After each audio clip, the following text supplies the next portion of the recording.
And now, finally, we are here to review the DarKnight Generation 4. Without further ado, let's start this. Let me work it, let me work it, work it, work it, work it, let me work it, work it, let me work it.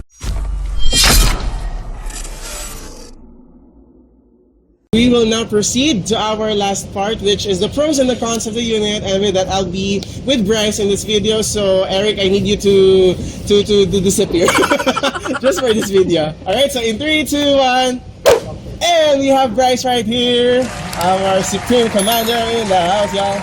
And we'll talk about the pros and the cons of these units. Hey! Let's go! Let's start off with the first pro from this electric scooter. My most favorite part is the versatility of the battery, of course. Because you have the freedom to choose. If you're not riding too much, you can opt to have just the 10.5 AH battery just to get through the day. So it's a one good option, so you will have like more budget friendly for your own electric scooter. And most importantly, the option to have a branded battery out of the box. Right. And if, for example, if I am a new rider, what's in it for me if I'll buy this unit with branded batteries? Why should I? A longer lifespan for the battery. Exactly. Because if you have a stock battery or let's say a generic one, let's admit it degenerates faster compared to a branded one. It has a very, very longer lifespan. Your choice, your battery. And moving on to his first pro. My first pro of this electric scooter is its telescopic fork suspension. I really like the play of this suspension. It feels so different versus the standard spring. Fork spring suspension, it is very different. That's a pro for me. What's yours, Bryce? So the second pro from this electric scooter is the whole build itself, because most of the parts of this electric scooter are metal. So it's very sturdy. Yes, when it comes to durability, you can 100% trust the parts of this electric scooter. Alright. It's a very good one. And my next pro for this electric scooter is the stabilizer. It's first of its kind, even if it's only a 48 volt electric scooter. Actually, for me, it doesn't matter whether if it's a 48 volt or higher. The very purpose of the stabilizer is there, and it also adds security and safety to the rider. You have another one, Bryce? Of course, I have another one. And another pro from this electric scooter for me is the lighted deck.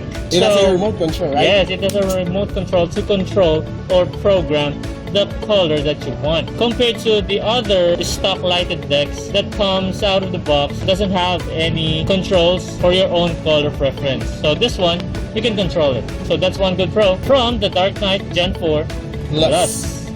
Moving on.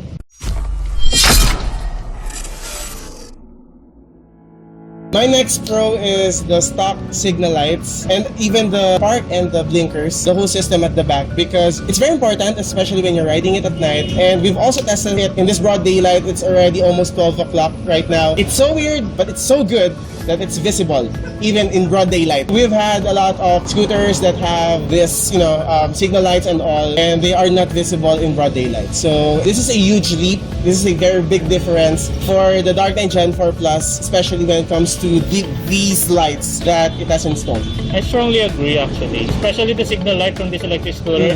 This is one, if not the only or the most visible stock signal lights amongst the electric scooters that we have reviewed so far. Correct. What's yours? Do you have another one? Moving on to another pro is the hybrid braking system from this electric scooter. As mentioned earlier, it has a motorcycle rear brakes and it has a full hydraulic front brake. This is the only electric scooter by far that you can experience both motorcycle and a full hydraulic brakes in one electric scooter. Right. Good on you, DarKnight Gen4 Plus. Moving on. And my next pro, I already mentioned it a while ago with points. I really love the folding handlebar. This kind of folding handlebar is, for me, it's the most stable one. You don't feel that it's a folding handlebar. It's like a straight, solid handlebar. So it's a pro because you can fold it if you need to fold it. You know that it's durable enough for you to use it during your ride. It's a pro for me. Another pro for me is the dual port charger, because not all 48 volts electric scooter that is dual hub has dual port. Correct. For me, this is one good pro still from this electric scooter. And also to add up, since we're talking about the charger ports, I would also like to highlight that the charger that comes with this DarKnight Gen4 Plus has a power of 3 amps to charge your electric scooter. So it's powerful compared to our the usual ones, which is 2 amps. correct. So the charger from this electric scooter that comes out of the box can charge faster than the regular ones. Wow. All right. I So- didn't know that. Yes, that's a very good pro from the DarKnight Gen4 Plus. I think pretty much covered everything. So let's move on to the cons. to the cons of the unit. Okay, would you start? The cons? Sure.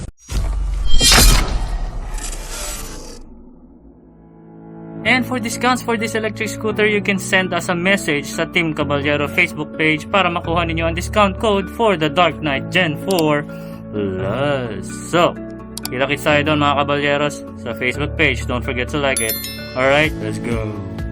Well, the first cons that I can say about this unit is, well, honestly, the rear brakes has its advantage. It's a double-edged sword actually, because the rear brakes has a mechanical feel when you pull the brake lever, but its response time is like a hydraulic one. So, like Eric said, with the slightest touch, it can actually stop the unit from running. It's a con for me in the sense that if you are not yet used to the unit, you just rode it for the first time and you suddenly pull the brake lever, it's dangerous for you. The workaround with the type of rear brakes that this unit has is to simply practice the unit. Get used to it. Practice makes perfect. So that's my first con. What's yours? Well, for me, the first con that I can see from this electric scooter is just talking about the double-edged sword. Is its metal build. Oh. Because I mentioned earlier that it's a pro because it's built in metal.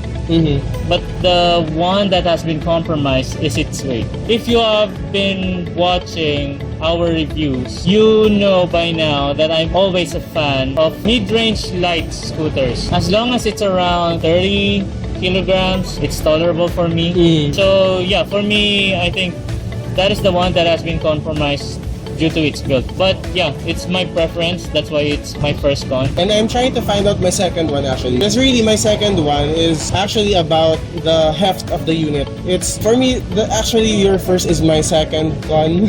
I have to admit. Okay. Because the unit is very durable. We can assure you of that. However, with its durability comes with a price, of course. It's heavy. So Because the usual electric scooters that has the same specs is lighter.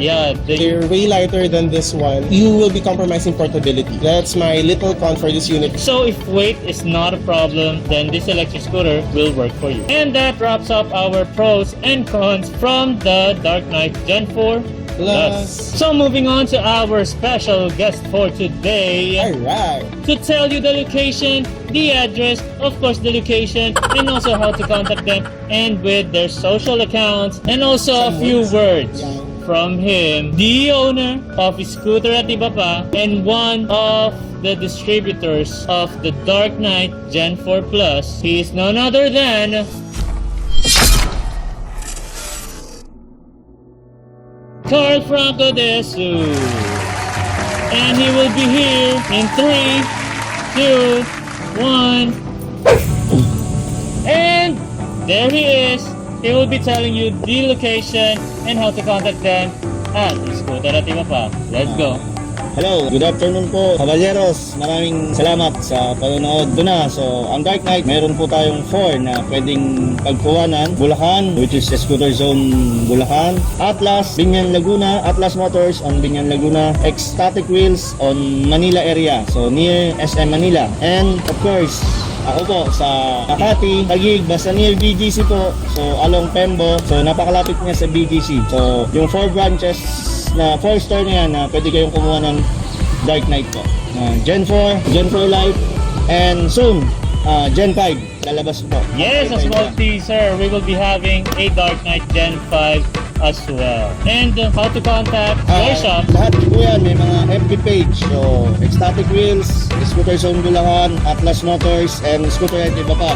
Lahat po ng contact ko nandyan. So, lahat sila, meron din naman mga cellphone number. Message nyo lang po sila, Scooter at iba pa. So, makakontakt nyo kaming apat dyan. And for a quick links for you, Kabalyeros, you can check the description. We will be providing all the links below. And also, since you made it here at the last part of this video, we have a giveaway for you, Kabalyeros, who are still watching. Surprise yan, surprise. And for you to be able to join this giveaway, simply comment down the hashtag DarKnight Kabalyero.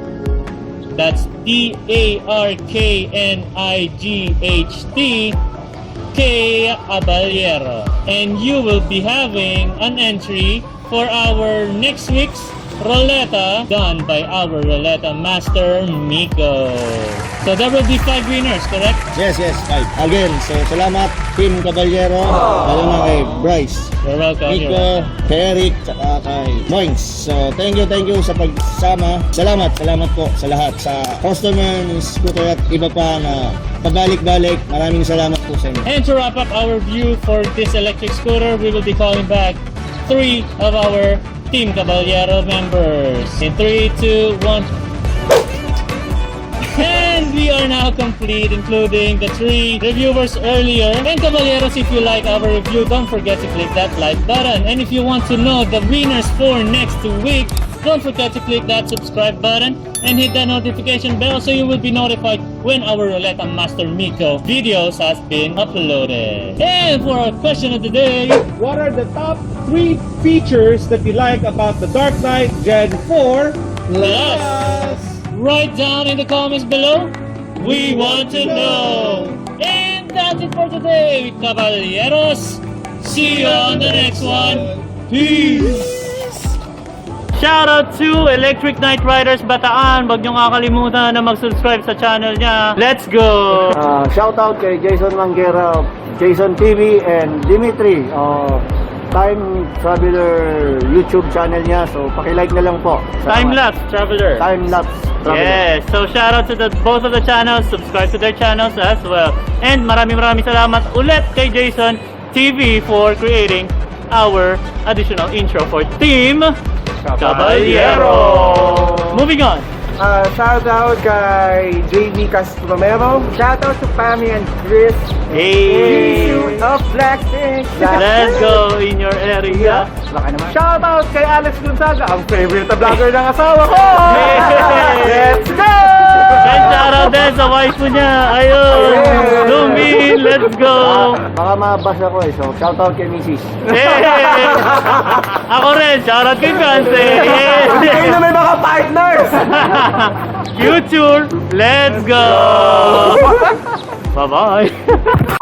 The angel eye effect, which adds security. No, you don't look like an angel. So stop doing it. No, I'm just kidding. Can you please share with our... God bless you. So here's when the challenges came in. Now, I... Fast. So the charger from this electric